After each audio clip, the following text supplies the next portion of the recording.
AP IT విద్యాశాఖ మంత్రి లోకేష్ ఆస్ట్రేలియాలో పర్యటనలో బిజీగా ఉన్నారు. రెండో రోజు పర్యటనలో భాగంగా University of North South Wales ను లోకేష్ సందర్శించారు.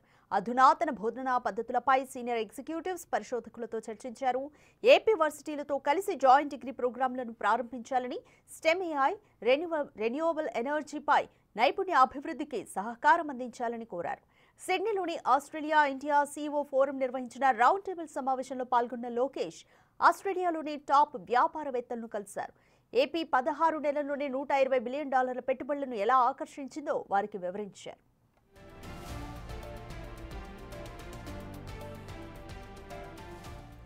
అమెజాన్, సిస్కో, ఈవై, గ్రెయిడ్ కార్ప్, HCL tech, KPRM, Mastercard కంపెనీలకు చెందిన ఎగ్జిక్యూటివ్స్ ఈ సమావేశంలో పాల్గొన్నారు. గూగుల్ రిప్రజెంటేటివ్ అలెక్స్ ను కూడా కలిశారు లోకేష్. ఆయన ఏపీలో పెట్టబోయే ప్రాజెక్టు గురించి చాలా కాన్ఫిడెంట్ గా ఉన్నారు.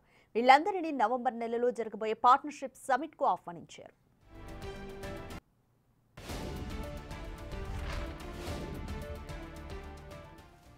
టేఫ్ ఎన్ఎస్డబ్ల్యూ అల్టిమో క్యాంపస్ ను సందర్శించారు. అయితే ఇది ఆస్ట్రేలియాలోని అతి పెద్ద వృత్తి విద్యా శిక్షణ సంస్థ.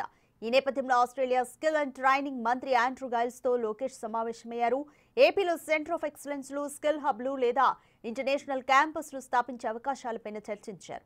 ఇక ఏపీ పారిశ్రామిక కారిడార్లలో టీఎఫ్ఈ, ఎన్ఎస్డబ్ల్యూ సహకారంతో స్కిల్ హబ్లు ఏర్పాటు చేయగలిగితే ప్రపంచ స్థాయి వృత్తి విద్యా కేంద్రాలుగా అవతరిస్తాయన్నారు లోకేష్.